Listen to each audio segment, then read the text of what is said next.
Okay, I am an honest person, so I'm gonna be the one to tell you this because apparently no one in your life wants to tell you the truth, but this is why you're single. Okay, you're not single because you're ugly. Shut up about that. That's not why you're single. You're not single because you're unlovable or you're worthless. That has nothing to do with this. Okay, hear me out. You are single because you haven't met the right person, because no one gives you a reason to not be single. You haven't even met a person who you want to give the time of your day to, so why would you be in a relationship with the wrong person? Why? Bro, being single is fun. Embrace it, because there's gonna be a time when you're in a relationship and you're gonna be like, oh, I remember when I used to be single. Bro, you're single. Go have fun. You're single because you haven't met the person who is going to embrace you for everything that you are, rather than trying to change you into what they want. Honey boo boo child, you need time alone. You need time out of a relationship. You need time to be in love with you. Storytime. Okay, so when I was 14, I was a freshman in high school. At the time, I wasn't really good at school. I wouldn't finish my work. School was not for me. I had this social studies teacher. We'll call him Mr. G. So Mr. G and me got along all the time. This dude would let me get away with whatever. But he also knew that I sucked at finishing my work and turning in my assignments. I had Mr. G first and second semester, but I failed his class first semester, so I decided to try to get it together second semester so I could at least get 1 credit. The only problem was that he would give us assignments literally every single day. And me being me, I couldn't keep up. But I wasn't the only one, because there were other kids in the class that were also missing a lot of assignments. So Mr. G gave us a free day to finish all those assignments. I took advantage of that day and I finished all my assignments, and I even turned in one of the assignments that he had given us that day. Now, I had actually tried for that assignment, so I finished it within 10 minutes. After that, I turned it into Mr. G thinking nothing of it. All of a sudden, I see this dude get up with my paper. He crumples it up, throws it in the trash can, steps on it while it's in the trash can, pours his coffee on it, and then he spits on it. So I look at him and I was like, what'd you do that for? And then he just responds with, you were cheating. I told him that I wasn't cheating and that I can prove it to him. So he was like, okay, bet. And he gave me another paper. I ended up sitting far away from everybody so that way he couldn't think that I was cheating. I finished my assignment in 5 minutes and gave it to him, and I told him that he better pay up and give me extra credit. And he did. He told me that he was sorry, but we ended up laughing in the end because that was such an extra thing to do. Storytime about how I crashed my dad's really expensive car. So a little background information. My mom had just got remarried to my stepdad 3 years ago, and he was this rich asshole who owned a bunch of food trucks and thought he was the shit. Well, at the time I also had a boyfriend, and we had only been dating for a month and a half. Well, my boyfriend would always beg me to let him drive my stepdad's car, and I always said no because that was his child.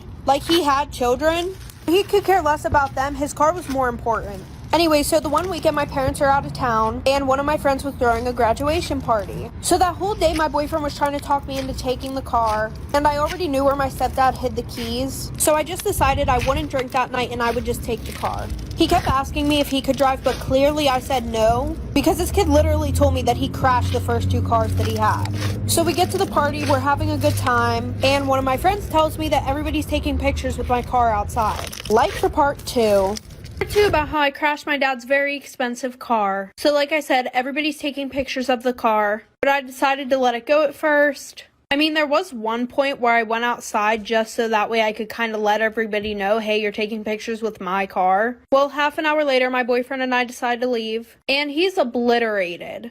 We probably got 50 feet from her house, and then I had to stop the car so that way he could get out and throw up in somebody's yard. Anyway, so he gets in the car, we're on the way back to my house. And my house was a 20-minute drive away. Well, we were 5 minutes from my house. At this one intersection, I get a green light and I go to make a right, and I accidentally hit a car turning out of the bar parking lot. So I'm literally freaking the fuck out. And my boyfriend's in the seat next to me crying for some reason. So the guy in the other car calls the cops. The cops show up, they call my stepdad and my mom. My boyfriend went to the hospital, he had alcohol poisoning. Well, my boyfriend told his mom that it was all my fault and I'm grounded for 6 months. He poked holes in the condoms without me knowing, and now I'm pregnant. When I found out about this, I was distraught. I'm not gonna lie.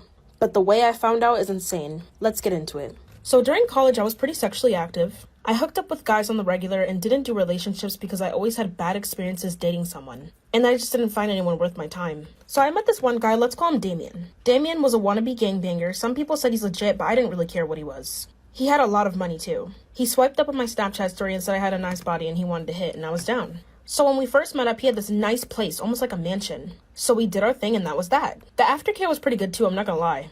Then when I was about to leave, he asked me where I was going and I said home. He suggested that I should stay. I told him I didn't want to, so he gave me a ride home. Before I got out the car, he asked me out on a date. My gut was telling me no, but I decided to go anyways. So the next day he picked me up at 8 p.m. in his Mercedes. So we ended up going to the restaurant and he took me to a super expensive restaurant. You will not believe what restaurant it was.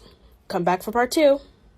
We went on the date and he took me to the super expensive restaurant. He took me to Mastro's Steakhouse, and when I tell you that was the best steak I ever had, it was amazing. So we popped the question again, if I've made up my mind and if I decided I was going to give him a chance. Why not? He had money, doing the dirty was great, and he seemed like a pretty genuine guy. So I made it official with him. So I had to drop all of my hoes and just stay loyal to him. They were mad, but I didn't care. So the whole school ended up learning about it, and some people were happy for me and some people weren't. Some people said he was a cheater. I didn't care, he had money. So one day there was this girl who slid up on my Instagram telling me I shouldn't trust him and that he's bad news. I told Damien about it and he made me block her on everything, which was kind of weird. So one day he came over like usual, and I told him I was going to take a shower before doing anything. I have cameras set up in my house, mind you, because I just do for safety reasons. So when I came back, we ended up doing the dirty, but he told me the condom broke, and I freaked out. I demanded that he get me a plan B, and he did, but he seemed super upset about it. He left without even saying goodbye or I love you. I asked him what was wrong, and he just ignored me. Something was very, very off. I remember that girl that messaged me about him. So I unblocked her, and you will not believe what she said.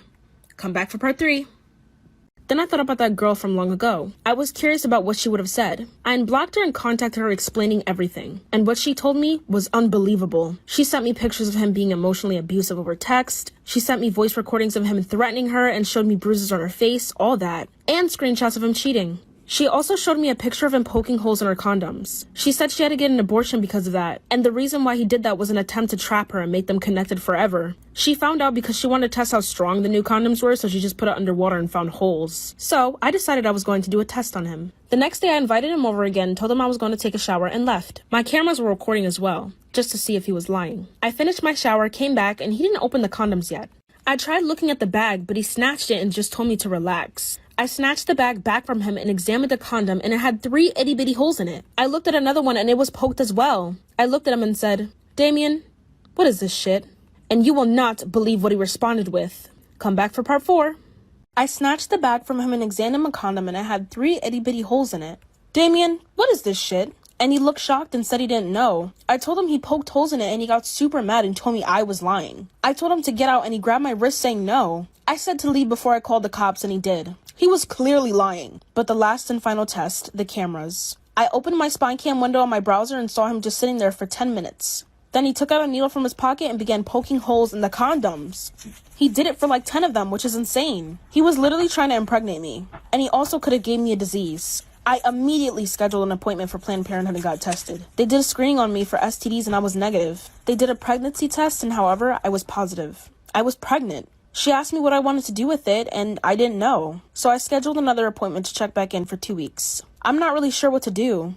I don't know if I want a baby. I'm not mentally or physically prepared to do so. Help this girl in the comments down below. Follow for more story times and follow my Instagram as well. So last night I was followed home and I'm leaving. So I was at my friend's house till around midnight last night, and that's when I decided to start heading home. So I'm heading home when this red truck turns off of a road and they flash their brights into my car and then go behind me. I don't think anything of it, I don't overthink it, and I don't care. He's behind me for a good maybe 5 miles, and I'm not thinking anything of it until this dude starts slowing down a lot.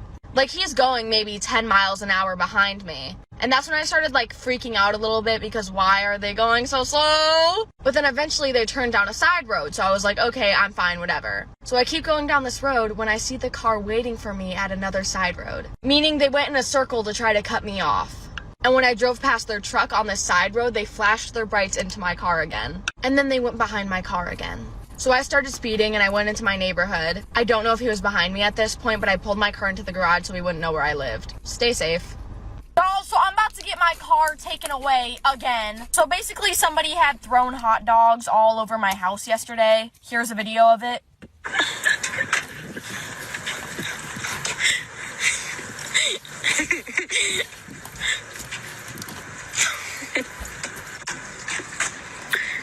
literally not even a big deal. Like, it's funny. I got a good laugh out of it. And then I picked every single hot dog up. I threw it away. Got a good laugh. Thought it was funny. End of story. It was a good night. And this all happened while my dad was at work, so he was unaware that hot dogs were all over the front yard and shit. So I had left one hot dog in the grass because I had forgotten to pick it up. I get a call from my dad this morning.